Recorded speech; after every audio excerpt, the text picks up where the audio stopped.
Estimados alumnos, les doy la bienvenida al desarrollo del segundo eje temático de nuestro programa de la materia psicología, en donde vamos a desarrollar todo lo concerniente al aparato psíquico desde la visión de Sigmund Freud, su creador. Para ello vamos a hacer un recorrido entre lo que son nociones de alma, conciencia y vida psíquica. Vamos a adentrarnos en la concepción de los fenómenos psíquicos, en donde vamos a empezar a vislumbrar algo en relación a lo que es conducta y donde vamos a desarrollar ampliamente lo que se consideraba o lo que Freud consideraba las series complementarias y el aparato psíquico desde el enfoque estructural, dinámico y económico. Bueno, con esto comenzamos este recorrido por el segundo eje temático. Bienvenidos.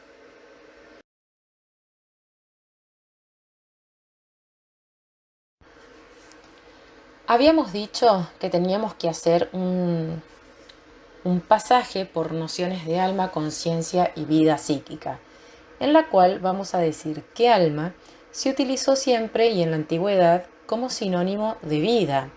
Psiquis deriva del griego psique, que significa justamente alma. En el eje temático 1 habíamos visto dos grandes posturas de dos grandes filósofos griegos, Platón y Aristóteles, que tenían su concepción respecto del alma. Para Platón, el alma era una sustancia distinta y separada del cuerpo, y argumentando que aquello que sostenía al hombre, su esencia, es poseer un alma inmortal, capaz de aprender las ideas. El cuerpo es una prisión que encierra al alma. Esto nos decía Platón. En cambio, Aristóteles, en su Tratado del Alma, reacciona contra este dualismo platónico, ya que para él el alma y el cuerpo no son dos sustancias diversas, adjudicando de esta manera al alma tres funciones importantes. Una función vegetativa, que era la única que poseen los vegetales y todos los seres vivos, es decir, era compartida, si se quiere, entre los vegetales, los animales y el hombre. El alma sensitiva, que únicamente esta era común a los animales y al hombre, y el alma racional, que solo la poseemos los hombres. Desde entonces, es decir, desde la antigua Grecia, el alma humana era considerada por la filosofía como el principio vital que permitía al hombre realizar el conjunto de actividades físicas y fisiológicas, es decir, desde crecer, desde reproducirse, hasta sentir, conocer, moverse, querer, poder razonar, obrar, poder decidir y ejercer su voluntad.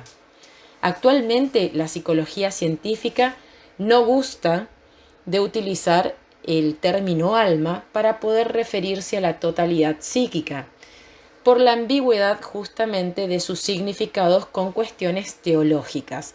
Es por ello que el término alma queda reducida únicamente a cuestiones filosóficas y en cuanto al estudio de las religiones. En la actualidad, el término alma en la psicología no se usa más.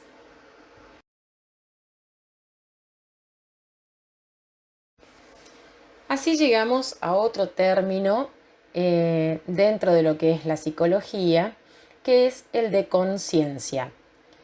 Conciencia es un término muy utilizado en psicología desde los tiempos en que ésta no se separaba de la filosofía.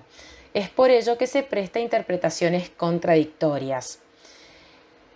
Conciencia es un concepto que hizo surgir una serie de interrogantes con los primeros intentos de una psicología científica, como por ejemplo qué ámbitos abarca la conciencia, cuáles son sus límites, cuál es su contenido, cuántos hechos o objetos puede abarcar al mismo tiempo, cuáles son los grados de la conciencia, es decir, con qué claridad un objeto entra a formar parte de ella. Se trata de una actividad de conocimiento, residen en ella, funciones como la percepción, la atención, los sentimientos, entre otras cosas.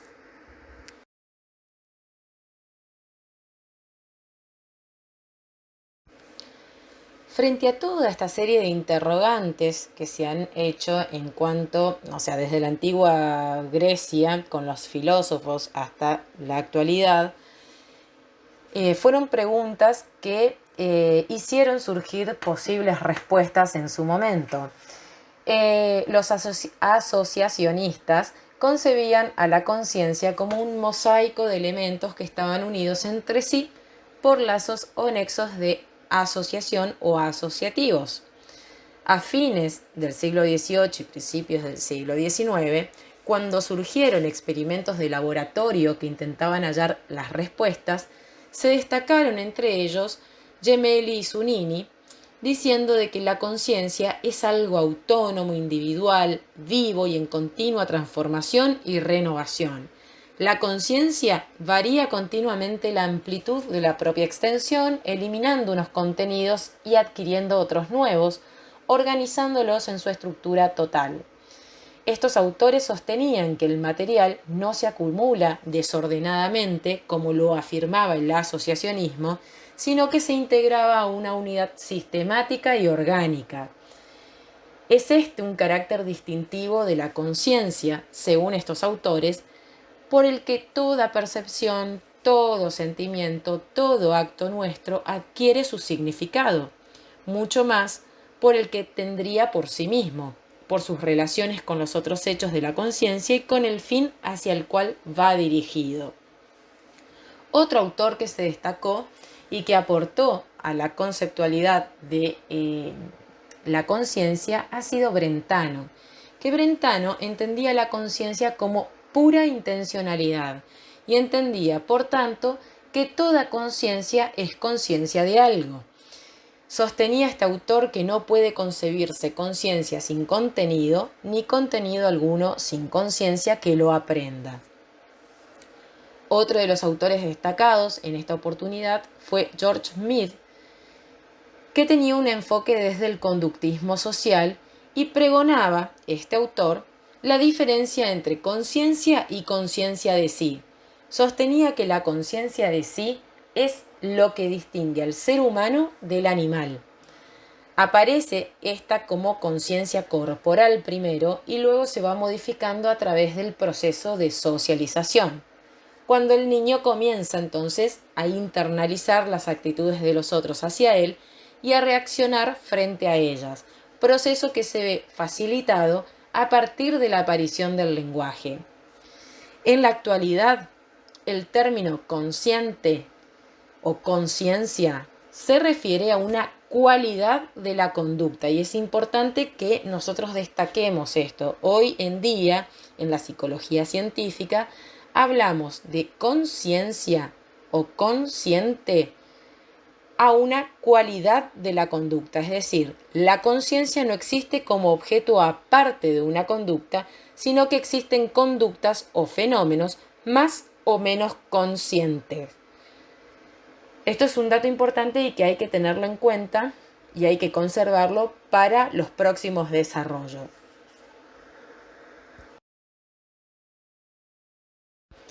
Así llegamos entonces a vislumbrar la vida psíquica.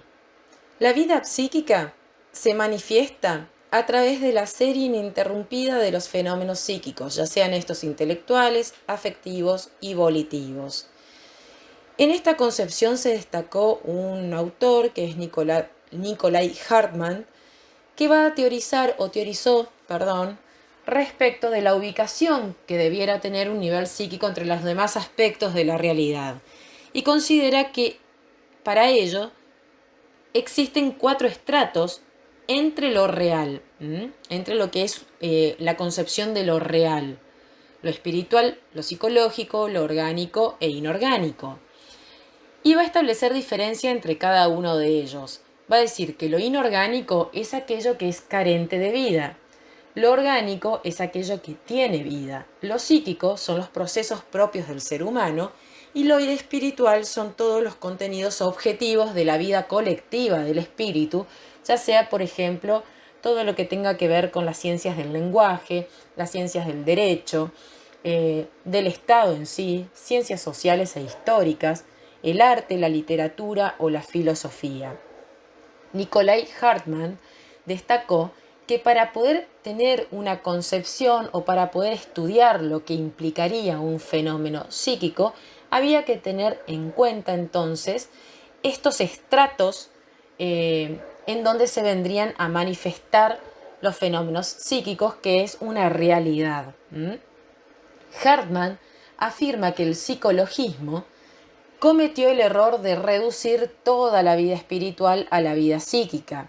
Y esto sucedió porque al desconocer esta estratificación de lo real, se ignoró los límites naturales entre los diferentes grados de lo real, buscando así una uniformidad que es artificial o que resulta artificial.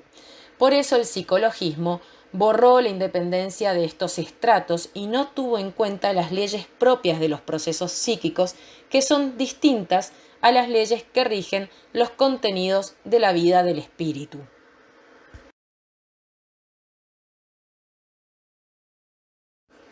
Siguiendo con su exposición, entonces, Hartmann manifiesta que existen solo 3 cortes en esta estructura del mundo real. Y va a decir que el corte más visible es entre naturaleza y espíritu. Se va a basar en que lo inorgánico y lo orgánico tienen una estructura espacial y material, mientras que los procesos psíquicos son inmateriales e inespaciales. Sin embargo, ambos se dan al mismo tiempo en el ser humano y le pertenecen. Justamente aquí radica el problema de la unidad psicofísica que ya planteaban los antiguos griegos. El corte atravesaría por el medio al ser humano y sin embargo no lo dividiría en dos. La distancia entre un estrato orgánico y psíquico no significa separación, decía Hartmann, como lo planteaba en su momento Platón, pero tampoco lo supo explicar Aristóteles, sino en un tipo especial de vinculación. Debajo del corte entre lo orgánico y lo psíquico, hay un corte entre naturaleza inorgánica y naturaleza viva y orgánica, y se debe justamente a que la instauración de funciones vitales en la naturaleza viva y orgánica implican leyes propias de esas funciones. Otro corte por encima del psicofísico es aquel que se da entre el ser de los actos psíquicos y el ser del espíritu. La verdadera unidad del mundo real, decía Hartmann, es la relación que se mantiene entre estrato y estrato, pasando por encima de los cortes. Cada estrato descansa en el anterior y está condicionado por él, siendo a la vez independiente en su conformación y sus leyes, incluyendo al anterior sin contradecirlo. La unidad del mundo real reside entonces en su sistematización, es decir, pensar estos estratos como un sistema, o sea, en el hecho de ser un sistema de estratos. Los niveles superiores de integración superan, pero a la vez contienen, a los estratos anteriores, y los últimos jamás quedan abolidos, es decir, quedan fuera de servicio, por decirlo de alguna forma. A un nuevo nivel de integración van a corresponder entonces nuevas cualidades o propiedades no presentes en el anterior. Explicar un nivel únicamente por el inmediato anterior es hacer un reduccionismo, es decir, si trato de explicar un fenómeno psíquico exclusivamente por el estudio neurológico, voy a estar anulando de esta manera, decía Hartmann, las cualidades específicas del nivel de integración de lo psíquico. Entonces, para Hartmann, para hablar de vida psíquica y para hablar de fenómeno psíquico, era necesario pensar estos estratos, estos diferentes estratos, como sistemas en que existen algún tipo de interrelación entre uno y otros, no dejando de lado ninguno, porque si no, de alguna manera, ese estudio de ese fenómeno psíquico en particular iba a estar reducido solamente a algunos pocos elementos. Entonces estamos en condiciones de poder definir lo que es un fenómeno psíquico. Los fenómenos psíquicos se irán a definir de acuerdo a las características, y para ello es necesario enunciar estas características. Entonces vamos a partir diciendo de que los fenómenos psíquicos van apareciendo gracias a un desarrollo que involucra procesos de crecimiento y diferenciación. Los fenómenos psíquicos se dan como una totalidad o estructura dentro del organismo, adquiriendo una conexión inseparable de la vida anímica, es decir, que todo lo que tenga que ver con representaciones, pensamientos, emociones, sentimientos, pasiones, percepciones, tendencias, acciones o decisiones que se dan en un individuo relacionándose, integrándose, conectándose unas con otras. Los seres humanos encuentran diferentes modos de lograr una compensación que sirva para poder mantener el equilibrio psíquico y asegure así la conservación y el desarrollo del individuo. Por eso tienen las características de posibilitarle un equilibrio, una homeostasis psíquica. Los procesos psíquicos se desarrollan en un individuo comunicado con su mundo.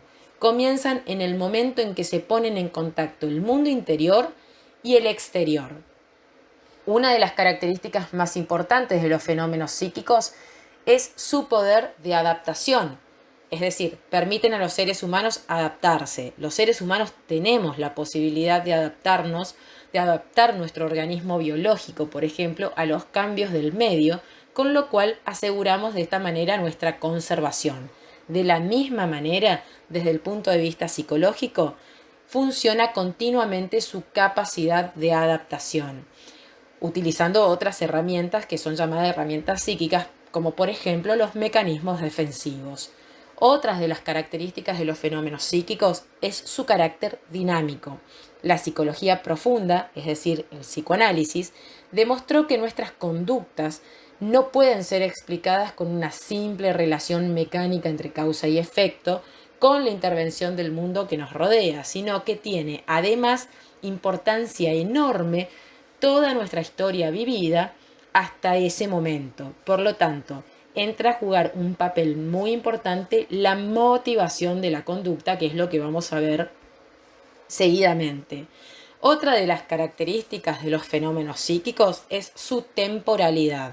El ser humano, en cada una de sus conductas, ya sea en pensar, sentir, querer, no solo obra a partir de lo presente, sino también en función de un pasado vivido, es decir, que tenga relación con la memoria, y en relación a un futuro, ya sea con deseos, proyectos o planes futuros.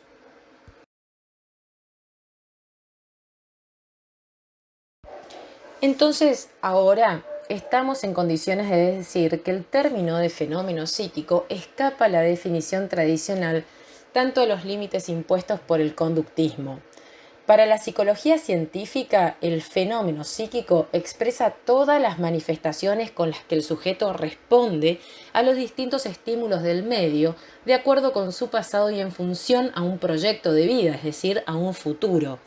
Así, los fenómenos psíquicos se refieren a una actividad consciente o inconsciente, que resume todos los procesos propios del ser vivo, que actúa como unidad en una determinada situación y cuyas reacciones señalan su carácter no mecánico, pero sí estructural, es decir, de continua relación.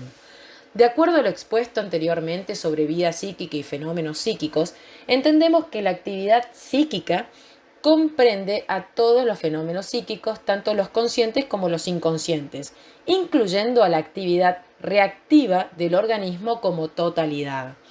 Cuando hablamos de actividad psíquica en general, debemos tener siempre presente que en realidad estamos hablando de que existen conductas referidas a una persona concreta en una situación definida, ya sea real o fantaseada, esta situación, dentro de un cierto contexto espacial, temporal o socioeconómico, ¿sí? Cuando nos referimos a manifestaciones de los individuos en términos de conducta, parecería que dejamos de lado lo más importante del ser humano y que son justamente los fenómenos propiamente psíquicos o mentales. Pero esto no es así. A modo de adelanto, diremos que conducta, en sentido amplio, es referirse tanto a las vivencias, conductas internas para las que se emplean conceptos descriptivos, como a lo que se denominaba comportamiento, conductas efectivas o reales para las que se emplean conceptos funcionales.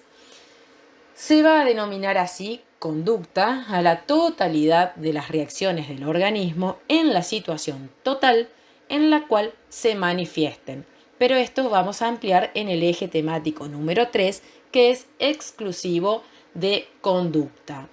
Habiendo hecho entonces una introducción al eje temático número 2, estamos en condiciones de hablar del carácter estructural de lo psíquico, que el psiquismo no se compone de partes o funciones independientes una de las otras, como la memoria, la atención, la voluntad. Sus cualidades son inseparables, como lo hemos visto anteriormente. Todas las escuelas psicológicas surgidas en el siglo XIX dieron por tierra las formulaciones elementalistas que consideraban a las funciones en forma aislada. Surgió así el concepto de una estructura psíquica en que cada una de sus partes conservan estrecha relación entre sí, cada una vale en función de las otras. Para desarrollar entonces el carácter estructural de lo psíquico, es necesario hablar de aquello que en psicología se conoce como motivaciones.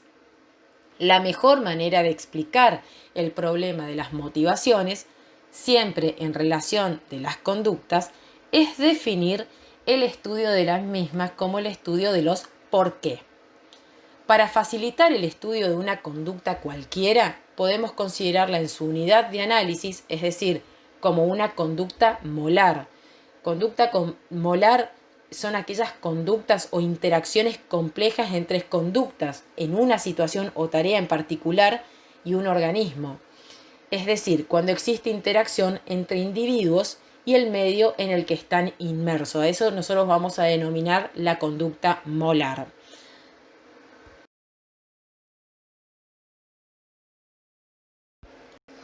Bien, entonces en toda conducta hay que distinguir la motivación, es decir, aquello que se consideran causas de las conductas, qué fue lo que determinó que tal o cual conducta apareciera, es decir, es poder responder al porqué de la conducta, su función, finalidad u objetivo de la conducta que posiblemente servirá para resolver las tensiones que produjo esa motivación, es decir, poder investigar el para qué de la conducta. Su objeto, es decir, se trata siempre de un vínculo, la conducta siempre se da en relación de un vínculo con alguien o con un algo, es decir, poder determinar el con quién, el para quién o contra quién surge esa conducta. En relación a la unidad significativa que tenga, el sentido que esa conducta tiene como acontecer humano en la personalidad total y en la situación en la cual emerge, es decir, el qué de la conducta, qué motivó que determinada conducta apareciera. Y luego también ver la cuestión de la estructura, es decir, poder responder el cómo se dio la conducta, es decir, toda conducta implica una pauta específica de relación, poder determinar la relación entre los componentes y que determinó el cómo apareció esa conducta. Por lo tanto, debemos comprender o entender a la motivación no como un agente externo diferente de la conducta, sino entender que la motivación o el motivo es parte de la conducta misma, es la conducta misma. La palabra motivo proviene del verbo latino movere, que significa empujar, o sea, provocar un movimiento. El motivo y el estímulo, se dice, son incitadores de una conducta, pero hay una diferencia entre ellos. El estímulo siempre provoca una respuesta, siempre en relación a una situación momentánea. En cambio, el motivo puede existir antes de que aparezca un estímulo determinado. Es preparatorio y es directivo y está compuesto por la fusión de muchas influencias. El estímulo se va a decir que actúa desde afuera, es decir, provocando desde afuera. El motivo, como conducta él mismo, es interno y puede ser consciente o inconsciente, es decir, conciencia o inconsciencia como cualidad, como atributo de una conducta o de un motivo. Es difícil observar los motivos, generalmente son por autorreferencia, es decir, que la persona los diga, por inferencia, es decir, que uno lo pueda deducir, o bien por informes de otras personas.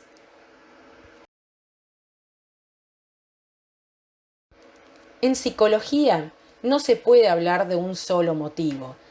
Se trata siempre de una policausalidad, es decir, causas múltiples que interactúan entre sí, y a la vez el efecto que producen cada una de ellas actúa sobre las demás y sobre ella misma modificándola.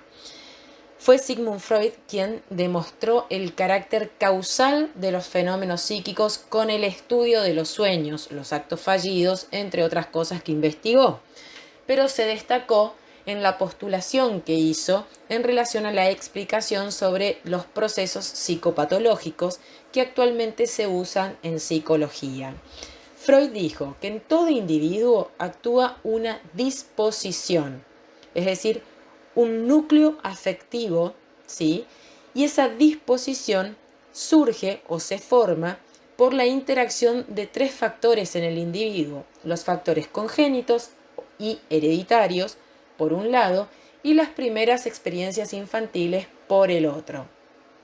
En un momento determinado, actúan o van a actuar sobre esta disposición factores desencadenantes, que son aquellos factores actuales que van a impulsar a esa disposición a generar determinados tipos de conductas.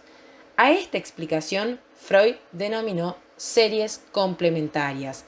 Aquí hay que tener en cuenta una cuestión.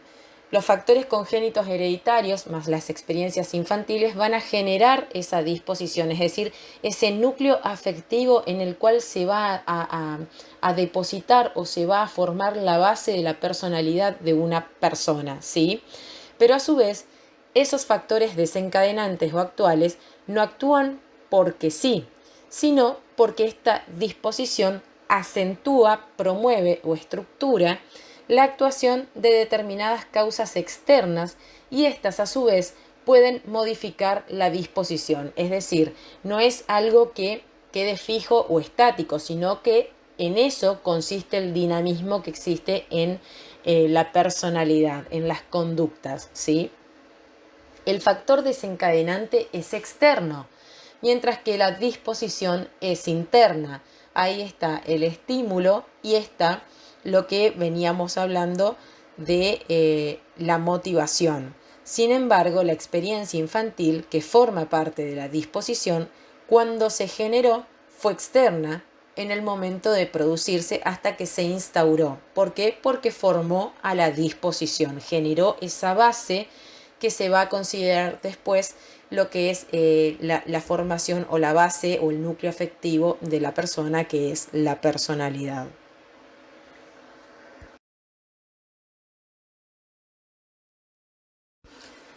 Teniendo en cuenta todo lo expuesto, entonces estamos en condiciones de poder preguntarnos si existen planos de la conciencia o sistemas de conciencia.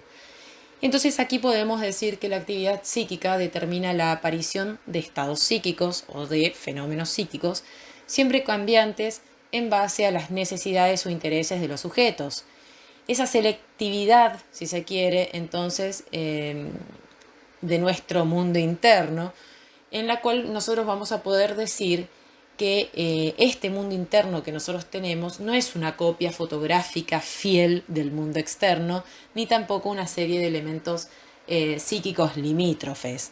La actividad psíquica es una unidad orgánica resultante de la unión siempre variable de datos sensoriales y contenidos de conciencia, es decir, de fantasías, recuerdos, pensamientos, vivencias o experiencias, entre otras cosas, que son ordenados y son jerarquizados por cada persona de un modo particular en relación con su pasado y teniendo en cuenta su futuro.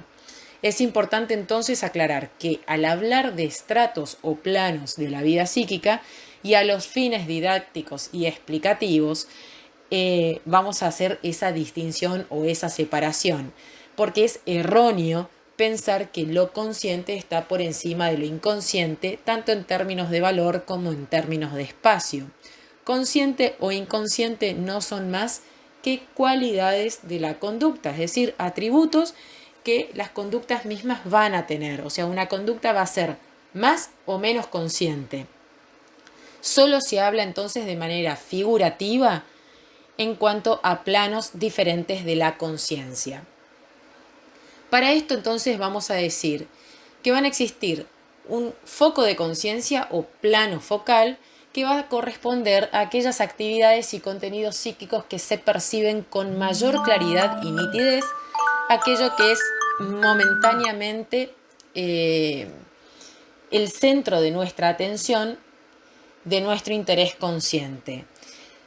Luego vamos a tener algo que se va a llamar el margen de conciencia o plano marginal, que va a estar formado por aquellas actividades psíquicas, fenómenos o elementos que son captados solo vagamente, como un fondo respecto de una figura, pero que en cualquier momento pueden llegar a ser el centro de nuestra atención. El umbral de conciencia o conciencia liminal que se conoce sería la zona limítrofe entre lo consciente y lo inconsciente. Freud llama a este espacio, a este umbral, censura, ya que va a tener ciertas características dinámicas de selectividad, se dice, que permiten o no el pasaje de algunos contenidos inconscientes a la conciencia.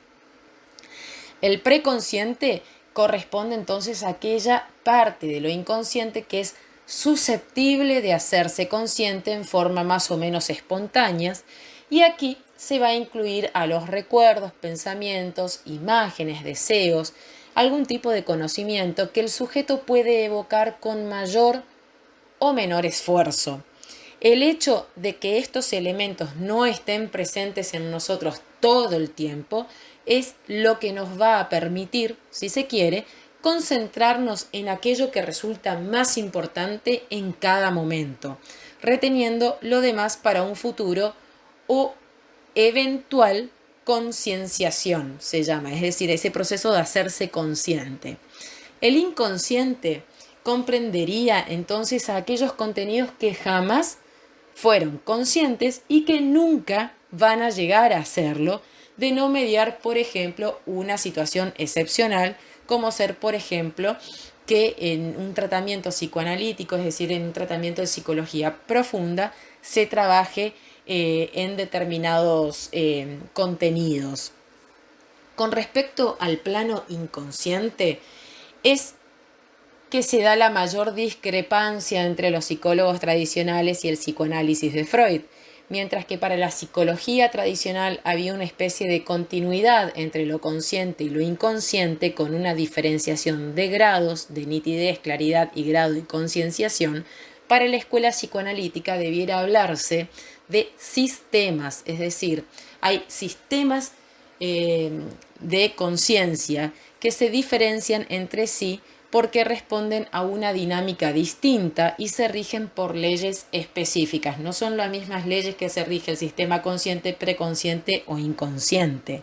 Para el psicoanálisis de Freud, la actividad psíquica inconsciente tendría leyes de funcionamiento distintas a la consciente.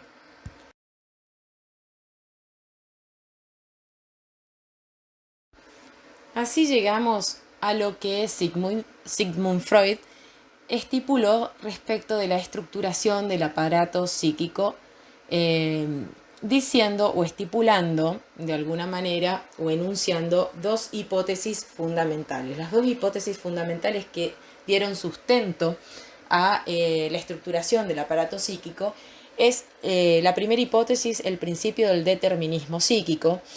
Este principio afirma que en la mente, tal como en los fenómenos físicos, nada ocurre por casualidad, todo tiene una causa. Ningún fenómeno psíquico, va a decir Freud, por más sin sentido que parezca accidental o carente de significación, siempre está causado por algún deseo interno. Pero esta causa muchas veces nos es desconocida a nosotros mismos. Tanto la conducta como sus consecuencias pertenecen al plano consciente, pero no así su explicación profunda, es decir, no así la explicación que se pueda dar de ese tipo de conducta. Y la segunda hipótesis que va a plantear, de acuerdo a esta estructuración del aparato psíquico, es la suposición de que la conciencia es un atributo excepcional y no regular o constante de los procesos psíquicos. Para Freud, el inconsciente es el grado preparatorio de lo consciente. Lo inconsciente es el verdadero y real psiquismo para Sigmund Freud, ya que está enraizado en lo biológico y resulta caótico hasta que poco a poco se va separando de la conciencia en contacto con la realidad externa.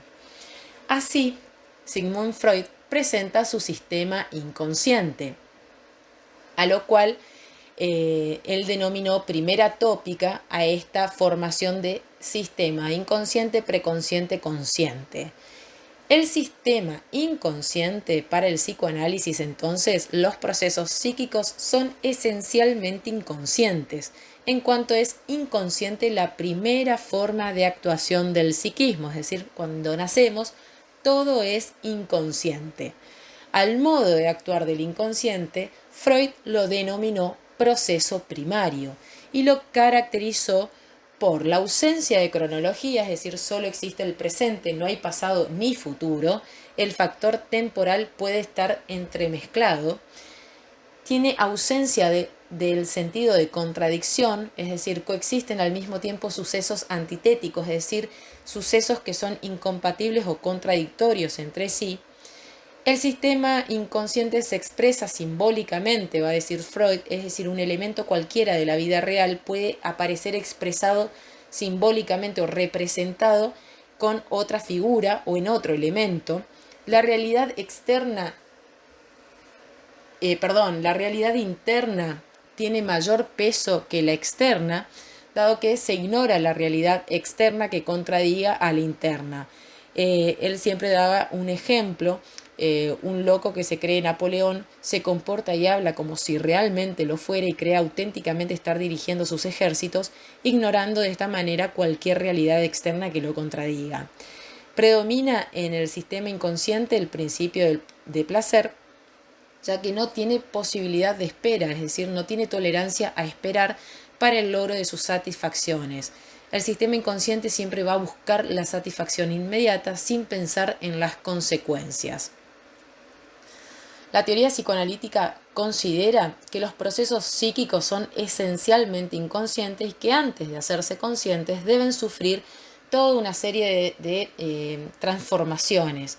Llegan entonces al llamado proceso secundario, que es la forma propia de actuar del sistema preconsciente-consciente. Entre el inconsciente y el preconsciente, Freud ubicó lo que llamó censura. Esta se motiva por el choque de tendencias rechazadas y tendencias aceptadas por un mismo sujeto. Las tendencias o las pulsiones son aquellas necesidades que tienden a la gratificación o descarga. La censura determina nada más y nada menos qué contenidos van a pasar del inconsciente al preconsciente y seguir su curso hacia lo consciente.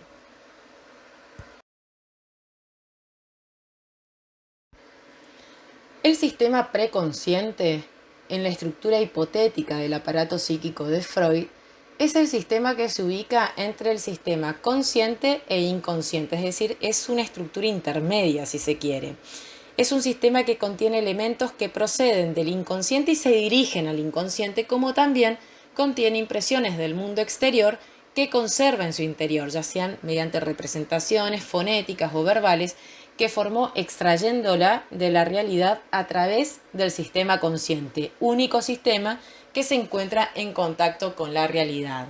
En el sistema preconsciente se va a ir a verificar entonces la unión de los deseos inconscientes, ¿sí?, que provienen del interior del sujeto, y de las representaciones verbales, y de este modo pueden formularse en el sistema consciente. Es decir, el sistema preconsciente vendría a ser ese sistema que une los deseos inconscientes con representaciones fonéticas venidas desde afuera, las une, y de esta manera es de la única manera que pueden hacerse conscientes. Es decir, ahí estamos hablando de un proceso de elaboración bastante más sofisticado, que sería como por ejemplo la formación de una palabra. O sea, tengo la representación interna de algo con la representación fonética de eso que me viene del mundo externo, y de esa manera yo puedo emitir una palabra que simbolice o signifique lo que estoy pensando en un momento determinado. Las leyes propias del preconsciente constituyen el proceso secundario, que comprende la elaboración de una sucesión cronológica en las representaciones. Hay hallazgo de una correlación lógica. Se hace el relleno de las lagunas que existen entre ideas aisladas. Introducción del factor causal, estableciendo una relación causa-efecto entre los fenómenos, es decir, comienza a implementarse en este sistema un cierto orden, una cierta lógica, que es lo que nos exige de alguna manera nuestro contacto con el mundo externo. El preconsciente es aquel sistema que imprime un orden lógico al enlace de representaciones manteniendo la continuidad psíquica, es decir, es un sistema que trabaja para posibilitar de alguna manera la adaptabilidad que tenga el ser humano frente a determinadas situaciones. Y el sistema consciente es el sistema de percepción, es decir, es el único sistema que tiene contacto estrecho con el mundo externo. Percibe las impresiones que nos absorben en un momento dado, está en relación inmediata con el mundo exterior, las representaciones que contienen están de acuerdo con las necesidades de la acción a cada instante. Este sistema puede percibir, además, tanto los procesos de procedencia interna, es decir, provenientes del preconsciente, como los de procedencia externa y sus estímulos, y está relacionado estrechamente con la afectividad. El ser humano está rodeado por estímulos de toda clase, sin embargo, reacciona solo a algunos, evitando así perturbar el equilibrio del organismo. Y aquí vale agregar algo, ya que de las teorizaciones que hizo Freud, que Freud había distinguido dos tipos de impulsos, los impulsos libidinosos o sexuales y por el otro lado los impulsos del yo.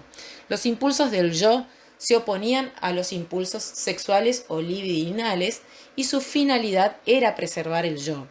Freud distinguió entre libido e impulso sexual de la genitalidad. Lo sexual o libidinal tiene que ver con la función general de obtener placer. La libido es sinónimo de impulso al placer.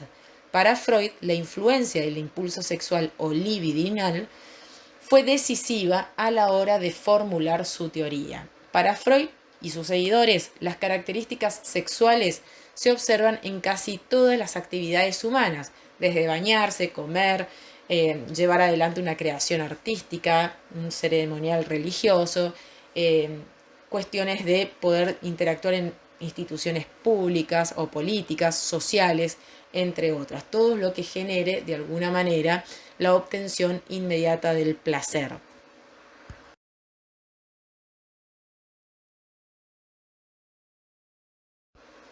Volvemos a enunciar entonces que primera tópica fue el primer intento de estructuración del aparato psíquico, que fue cuando definió los conceptos de sistemas consciente, preconsciente e inconsciente. Pero luego formuló lo que se denominó la segunda tópica de Freud y que fue o que vino a perfeccionar esta primera tópica, en donde expuso un enfoque estructural, un enfoque económico y un enfoque dinámico del aparato psíquico. En cuanto al enfoque estructural, luego de su primera teoría o tópica consciente, preconsciente e inconsciente, generó otra que incluyó 3 sistemas a los que denominó instancias psíquicas, y ahí las enunció como el ello, el yo y el superyo. ¿Sí? ¿Por qué se introdujo ese cambio en su teoría? Porque revisó y completó sus teorizaciones acerca de la represión, un mecanismo defensivo que todos los seres humanos tenemos. Observó que existía una gran dificultad para que en el análisis una persona hiciera consciente lo que estaba reprimido. Entonces encontró en ese yo algo que también era inconsciente, y eran estas fuerzas represoras. Esto es a modo anecdótico. En cualquier persona mentalmente sana, esos 3 sistemas o instancias formarían una organización unificada y armónica que permite al individuo relacionarse eficazmente con su ambiente realizando sus deseos y necesidades básicas. Entonces así comenzó a describirlo al ello. El ello, para Freud, es la fuente de energía psíquica y sede total de los impulsos o tendencias libidinosas. Su función es descargar cantidades de excitación, de energías o de tensión con el fin de lograr placer y evitar el dolor. Entonces, el ello tiene como finalidad lograr placer y evitar dolor. El ello no cambia con el tiempo, no se modifica con la experiencia, porque es una instancia que no tiene contacto con el medio externo. No lo rigen las leyes de la razón ni de la lógica, no posee valores, ni ética ni moral, solo busca satisfacer sus necesidades instintivas porque está regido por el principio de placer.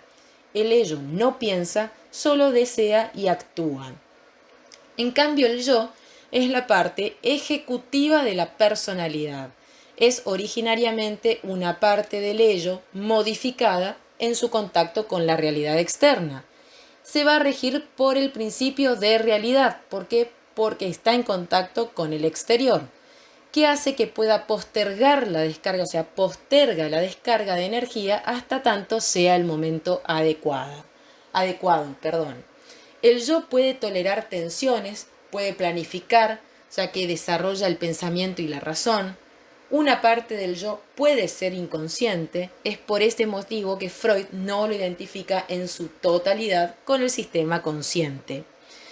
Como funciones del yo, Freud distinguió la percepción interna de las necesidades instintivas, la percepción de las condiciones externas existentes, la facultad de coordinar e integrar los impulsos o instintos entre sí y con la censura del superyo para poder adaptarlas a las condiciones ambientales, es decir, que cada cosa esté en el momento adecuado, en el lugar adecuado y con la intensidad adecuada. O sea, cada una de las conductas, obviamente. Control de la conducta voluntaria y utilizar adecuadamente los mecanismos defensivos cuando se siente la angustia o bien contra los peligros intrapsíquicos y ambientales, que eso lo vamos a ver en el apartado de conductas.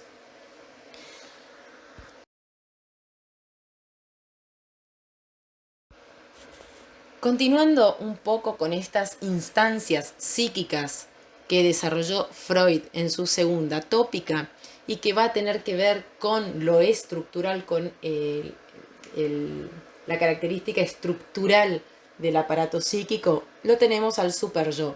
El superyo es la parte moral o judicial de la personalidad, representa el ideal más que lo real y lucha por la perfección.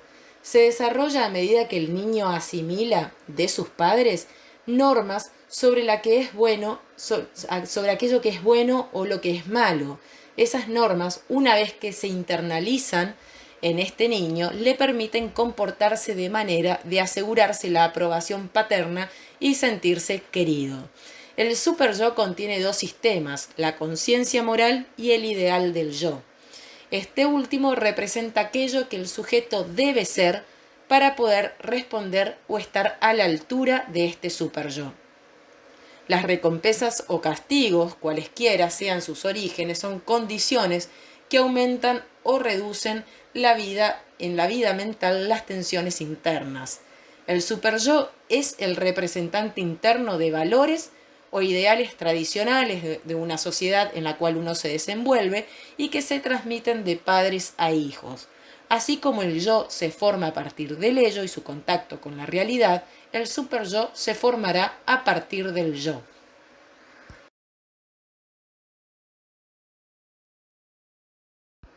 Bien, entonces aquí estamos en condiciones de presentar a lo que consideró Freud el enfoque dinámico del aparato psíquico. Desde este enfoque, Freud explica que los fenómenos mentales, es decir, que los fenómenos psíquicos, se dan por interacción y oposición de fuerzas, es decir, en términos de conflicto. ¿Por qué en términos de conflicto? Ya lo vamos a ver. Esta concepción reduce la vida mental a fuerzas que se impulsan y controlan recíprocamente. O sea, el conflicto se da entre fuerzas que impulsan y fuerzas que controlan. En esa contradicción, en ese enfrentamiento, existe siempre un conflicto. La forma de energía que utiliza el aparato psíquico es la energía psíquica, que puede transformarse en corporal o viceversa. Es decir, se transforma en corporal cuando claramente un impulso se transforma en una conducta palpable, externa, que observable, si se quiere. Esa energía surge de las pulsiones o tendencias libidinosas. La concepción dinámica considera la existencia de las fuerzas impulsoras y fuerzas controladoras. En el ello va a decir Freud, solo hay fuerzas impulsoras, es decir, que buscan satisfacer necesidades, y en el yo y super yo solo hay fuerzas controladoras, es decir, son fuerzas que van a poner límites o van a poner prohibiciones a estas fuerzas impulsoras del ello. Las fuerzas controladoras son prohibiciones de la conciencia moral, del superyo y del yo, mientras que el superyo dice no a una fuerza impulsora, el yo dice esperen, ¿sí? Como denotando la intensidad del control de una instancia en relación a la otra. Y el enfoque económico va a destacar el aspecto cuantitativo, es decir, el quantum, es decir, la cantidad de cada una de las fuerzas, que cada una de las fuerzas están presentes en el conflicto. Quedó explicado en alguno de los ejemplos anteriores al poner el acento en energías impulsoras y controladoras en juego. La cantidad de energía es determinada. Se ocupa de los cambios en la distribución de la energía a través de la personalidad. Así, por ejemplo, una persona se dice será moralista si la fuerza predominante es la del superyo, es decir, son esas personas que son sumamente rígidas, que no se mueven un milímetro de la norma. Será realista, un poco más flexible, si predomina el yo, y será impulsiva, es decir, que no piensa y solo actúa. Va a decir que es una personalidad en la cual predomina el ello, es decir, en cada una de las conductas, en cada uno de los fenómenos psíquicos, en cada uno de los procesos mentales, siempre se van a dar estos tres enfoques: el estructural, con el ello, el yo y el superyo; el enfoque dinámico, es decir, en determinar de qué manera están actuando estas fuerzas del ello, el yo y el superyo en relación a un conflicto existente; y el enfoque económico nos va a dar la pauta de alguna manera de qué cantidad exacta están actuando en un proceso, en un fenómeno o en una determinada conducta.